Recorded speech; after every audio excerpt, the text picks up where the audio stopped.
Hey, this is Lewis from Breakdance, and in this video, I want to give you an overview of the header and menu building functionality in Breakdance. So here you're looking at a header I've created with Header Builder. On the left, I have a logo image. I then have a menu created with Menu Builder. We have a beautiful dropdown with multiple columns, a single column dropdown, a normal link in the dropdown, and a custom dropdown where I've put a login form inside. Then over on the right, we have a search button with a full screen search form, a WooCommerce mini cart element, which is a quick way to show the cart in a sidebar, and a call to action button. All of this is done in Breakdance with the built-in elements. There are no add-ons and there is no coding. All this functionality is easy to use and it's very flexible. The menu will look great on mobile devices. You can take a look at the way I've set it up here. This is just the default behavior of the menu on mobile devices. I actually didn't have to do anything to get it to look this good. Let's go down to a phone, and as you can see, still beautiful. The menu builder is extremely flexible. We were inspired by some of the most famous, well-designed menus around. Here I'm looking at Stripe.com. This is a company famous for its design. This is the Stripe menu, and we created a very similar menu in Breakdance using the built-in menu builder functionality. No coding. This is Dribbble by designers for designers. This is Dribble's menu right here. A beautiful, well-designed menu. We created something very similar in Breakdance with our built-in elements. No coding, no add-ons, all easy to do. Here's Adobe's menu. We created something very similar in Breakdance, no coding, nothing special, just using the built-in functionality of Breakdance. And of course, these are all beautiful and responsive as well. In fact, if you go to Adobe's website, our menu is actually better on mobile devices than their menu is. Okay, let me walk you through how to actually use the header builder and menu builder. So the header builder is basically a section, but it has some enhanced functionality to make it good for building menus. For example, if you choose Header Builder and then go to Sticky, as I've done, you can enable a sticky header. And as you can see, it's sticky on scroll. I've set up some styling options to make my sticky header smaller on scroll, and I've added a shadow that appears when the header is sticky. If I wanted to hide the header after, say, 300 pixels of scroll, it's sticky, and then it hides. If I wanted to hide the header until scroll, I could hide the header until scrolling 500 pixels. This way I could put completely different content in my sticky header. But I'm going to leave it as I had it and just clear out the custom scroll behavior because I like the behavior I already have set up.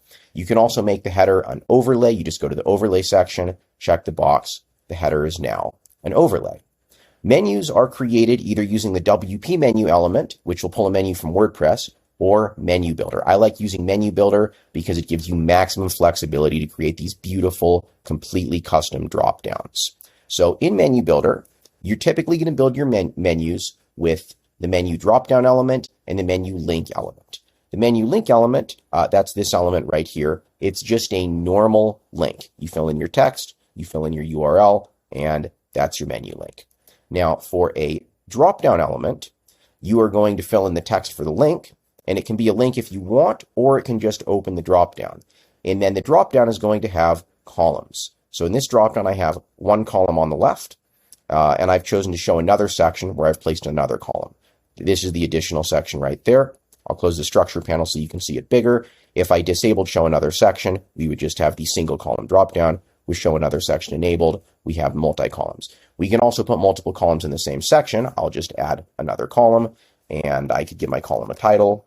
There's my title, and I could start adding links to the column, right? You can give it link text, by link description, and you can even do a custom graphic with the link. So I will choose an icon to go with this link, and there we go. There is my link. I didn't set that up for the other link, but let's just duplicate this a few times so it looks good, and there you go. You can also do a column with no title. That's what I did for the left column. I think it looks better in this instance. Or you can control the positioning of the title however you want. But there we go. That's how to do a drop-down menu. Here we have another drop-down. It's just a single column drop-down. If I wanted to add another drop-down, I would just add the menu drop-down element to the menu, and that would come preloaded with 2 columns with some default links, which I could then customize. You can also add custom dropdowns to your menu. That's what I have here with this login element. This is a custom dropdown. What that means is you can put any content in the dropdown. You don't give a predefined list of links or columns. Instead, you can just drag any Breakdance element into that dropdown. So if I want an image in the dropdown, I can put an image in there. If I want a login form in there, I can put a login form there. If I want to put a title on that login form, I'll just drag a heading in, and you edit the contents of your menu custom dropdown just like you edit everything else in Breakdance. Totally visual, very easy to use. Now that you've got a good overview of how Header Builder and Menu Builder work, I'm going to delete this header entirely and then build a new one from scratch so you can follow along with me and learn how it's done. So let's delete that header. I now basically have a blank page. Let's go to add, and I will add in a Header Builder element. I definitely want a logo, so I will add an image element, and I'm going to choose my already uploaded logo image. Here it is. Let's click choose, and there's my logo. Now I want a menu, so I'm going to add in a menu builder element. And that's going to, by default, be spaced out from the image perfectly. And then over on the right side, I want a search form, and I want a mini cart element, and I also want a button. Well, by default, Menu Builder spaces out everything in the Menu Builder evenly. So there's going to be an even amount of space between each item. That's not what we want here, though. We kind of want to group these three together. To do that, we're going to use an element called a div. So I'm going to add a div to the Header Builder, and then I'm going to place the search form, the mini cart, and the button inside the div. We want the search form first, then mini cart, then button. Now, we don't want these stacking vertically, though. We want them stacking horizontally. So I'll go to the div, and under layout, I'm just going to choose horizontal, align center, vertical align, middle. And that's going to make it look good. If I want to control the gap between the items, I can give it a little more. So I'll give it, there we go, 19 or 20 pixels a gap. That's going to look nice there.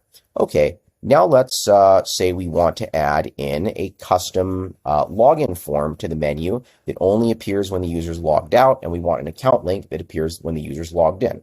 Okay, let's delete that about link, and let's replace it with a menu custom dropdown. And this is going to be the login form, so I'm going to call this one login. And inside the custom dropdown, I'm going to delete what I have in there now, and I'm going to add in a login form. So let's drag in the login form. Now, we only want this login form and login link to appear for logged out users. So to do that, I'm going to click the menu custom dropdown. I'm going to go to settings. I'm going to go to conditions. I'll go to edit conditions, add a condition, choose condition. I'm going to choose user logged in status is logged out. Now for logged out users, they'll see this.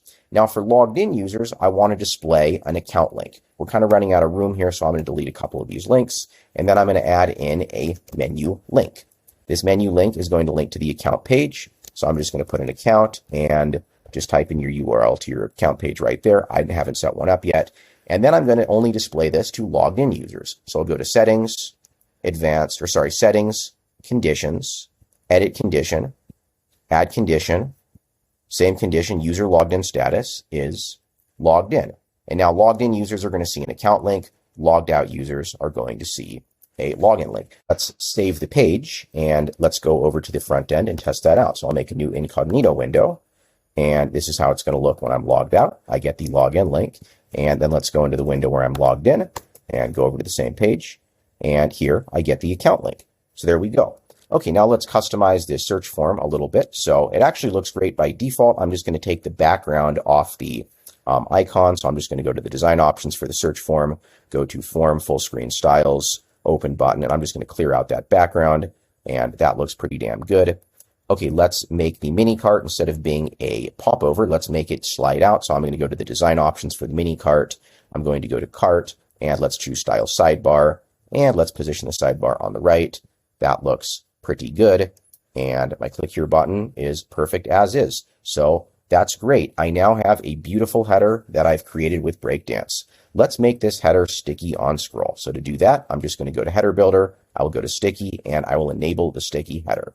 Now, usually it's not a good idea to make your sticky header too tall. The reason the user's scrolling is because they want to see the content. They don't want to keep seeing the whole header. It's wasting too much screen space. So let's make that smaller. What are we going to do? We're going to go to size, and we're going to set the minimum height of the Header Builder normally to, let's try a good height. We could try something like 90. And let's take the padding off of the header builder. So we're going to put 0 pixels on the top and 0 pixels on the bottom. This will allow the header to shrink when we choose a height smaller than 90, for example, 60. But let's use 90 on desktop, or even 100 so we can really see what's going on. And then go to sticky, and under style, we're going to set the sticky minimum height to something smaller, like 60 pixels.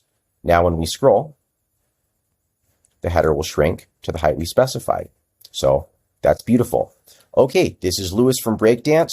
That is a quick overview of the header builder and menu builder functionality in Breakdance. There's much more to it than what you've seen in this video. This video just scratches the surface. So go over to our YouTube channel and check out some of the tutorials on creating more advanced menus, more advanced headers, sticky headers, custom sticky headers with totally different content than your main header, overlay headers, and much more. Again, this is Lewis from Breakdance, and thank you very much for watching.